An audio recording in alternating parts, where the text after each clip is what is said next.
Welcome back to the Vibrational Stage Podcast. On Monday, we explored a realization that many people are quietly carrying. Everything feels like too much. Today, we go underneath that realization because overwhelm does not appear out of nowhere. There are reasons the human system begins feeling overloaded. And one of the deepest truths we must begin understanding is this. Your nervous system was never designed for nonstop psychological pressure. Not endless stimulation, not endless alerts, not endless emotional input, not endless uncertainty. The human system evolved for periods of activation followed by recovery.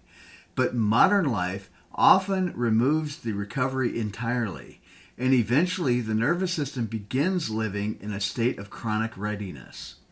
Not true danger necessarily, but perceived psychological danger. And the body responds accordingly. Segment 1. The body keeps listening. One of the most important things to understand is that the nervous system is always listening.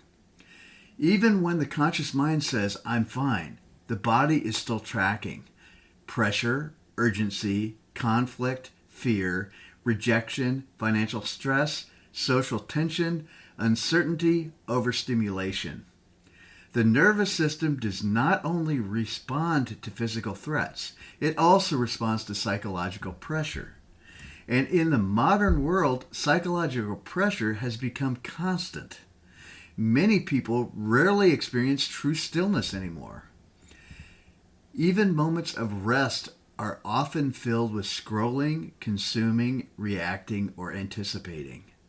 The mind keeps moving, the nervous system keeps scanning, and the body rarely receives the message, "You are safe enough to fully relax." Segment 2. Why exhaustion runs so deep.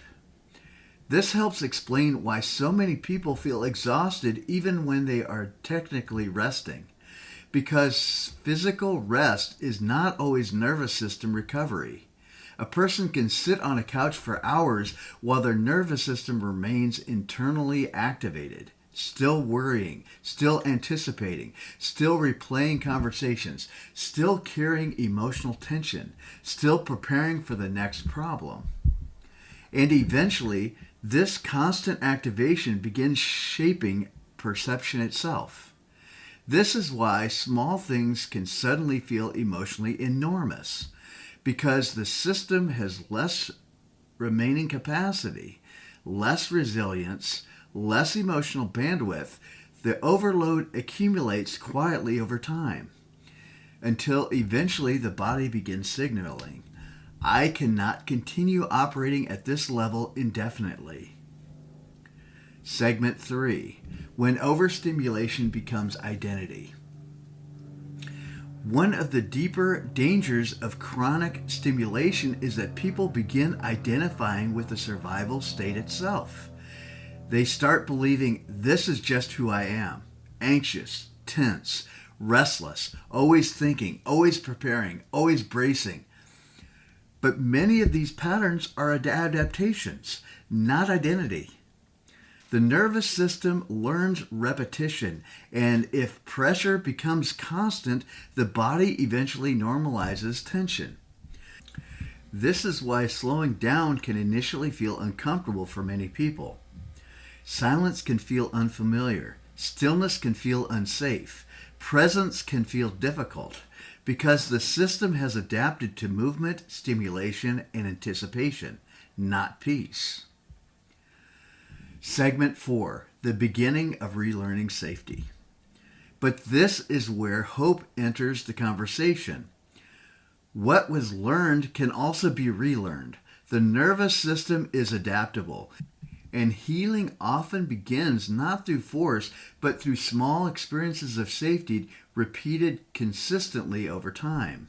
Moments of slowing down, moments of breathing consciously, moments without stimulation, moments of grounding, moments where the body begins receiving a new message. You do not need to remain in survival mode every second. This does not mean life suddenly becomes stress-free. It means the relationship to stress begins changing, and slowly the system begins remembering something it has forgotten: how to settle.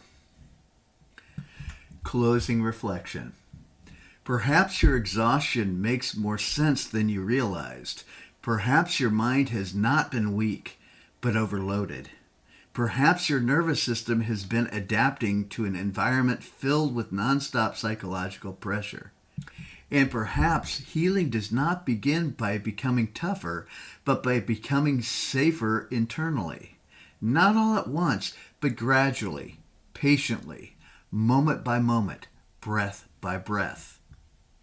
To continue this deeper exploration on overload, nervous system recovery, and creating internal calm in a chaotic world, visit the full Vibe Shift blog here by following the link to the Vibe Shift blog, and we'll meet you over there.